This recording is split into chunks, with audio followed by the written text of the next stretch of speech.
उतनी कम है, उसको अल्फाजों में बयां नहीं किया जा सकता। जिस तरीके जिंदा लोगों को जलाना, आप सोच सकते हैं कि क्या बीती होगी उन लोगों पे। उन माओं जिनके बेटे गए, जिस घर के वो वारिस थे, वो तो वापस आने से रहे। नासिर और जुनैद के हत्यारों को फांसी दो, फांसी दो, जुनैद और नासिर के हत्यारों को फांसी दो, फांसी दो। मोनू मानेसर जो मुख्य आरोपी है, जब तक वो सलाखों के पीछे नहीं आता, ये मांग है। और मेरी मांग एक ये भी है कि जो ये आतंकी संगठन है, मैं तो आतंकी संगठन ही कहूंगी, बजरंग दल को बैन करना चाहिए। उनके लोग ऐसे खुले में असला लहराते हैं और मोनू मानेसर के खिलाफ न जाने कितने केस, एक केस थोड़ी है।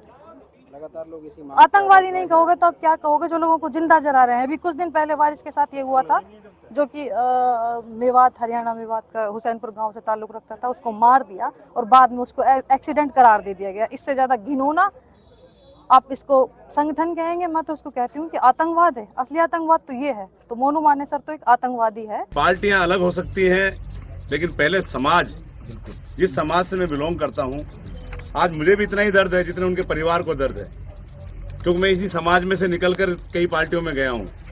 जैसे बहन कह रही थी मैं उस पार्टी में हूं। यह पार्टी की बात नहीं हो रही, यहाँ मानवता की बात हो रही है, इंसानियत की बात हो रही है कि आज हमारे इस भाई को जलाया, कल किसी और का भी नंबर आ सकता है, हमारा भी नंबर आ सकता है।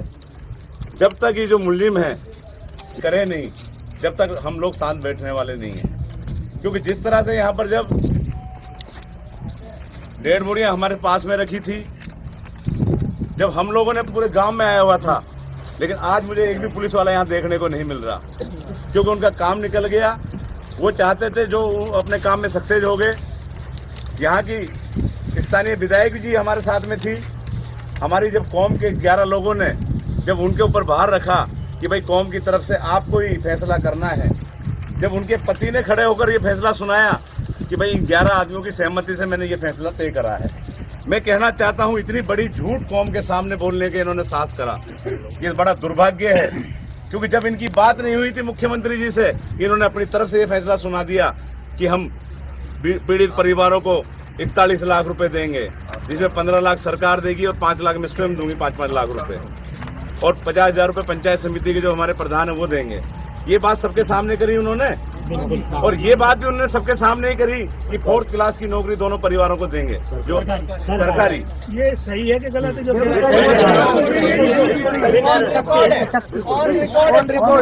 रिकॉर्ड है, 4th क्लास की सरकारी नौकरी का ऐलान माननीय मंत्री जी ने पूरे समाज के सामने किया था, क्योंकि सारा लाइव चल रहा था, सारे रिकॉर्डेड हैं अपने पास में।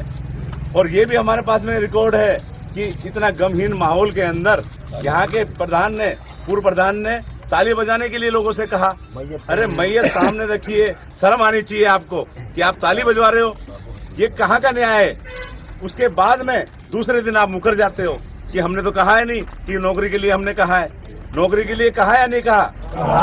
वादा खिलाफी हमारे साथ में हुई है या नहीं हुई है? जब वादा खिलाफी हमारे साथ में हुई है तो इसको लेकर हम जनता के बीच में जाएंगे और जनता से मांग करेंगे कि इस तरह की घटनाएं हुई। हमारे 2 भाई यहाँ दुनिया को चले गए, दुनिया छोड़कर, लेकिन जो समाज के जो प्रमुख हैं, जिन लोगों को हम लोगों ने आज अपना मसीहा बना रखा है, वो लोग कोई बोलने के लिए तैयार नहीं है। आज राजस्थान के अंदर कांग्रेस पार्टी का राज है, सबको पता है। हरियाणा में बीजेपी का राज है। दोनों राज्यों के अंदर इन दोनों ही परिवारों के योगदान है। एक तरफ खुद मंत्री है, दूसरी तरफ इनका भाई भी वहाँ मंत्री है हरियाणा सरकार में, जो कौम का चौधरी है। मैं तो आपके चैनल के माध्यम से कहना चाहता हूँ, कांग्रेस से, बीजेपी से, बिल्कुल मैं कहना चाहता हूँ, दोनों जगह आपने पद ले रखे हैं।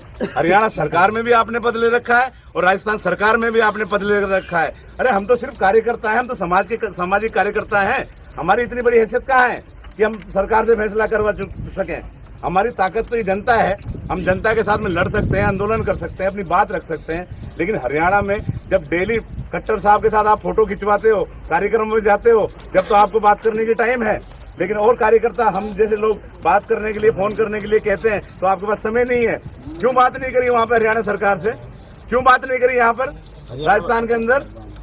राजस्थान के अंदर भी हमारे 9 विधायक हैं, जो अल्पसंख्यक समाज से, मुस्लिम समाज से बने हुए 9 विधायक हैं।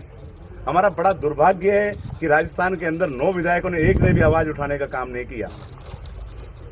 आज इनके जो राष्ट्रीय अध्यक्ष हैं, जो अल्पसंख्यक के, इमरान प्रतापगढ़ी, वो भी सांसद हैं। मैं तो जब मानता सांसद में वो अपनी बात उठाते लोग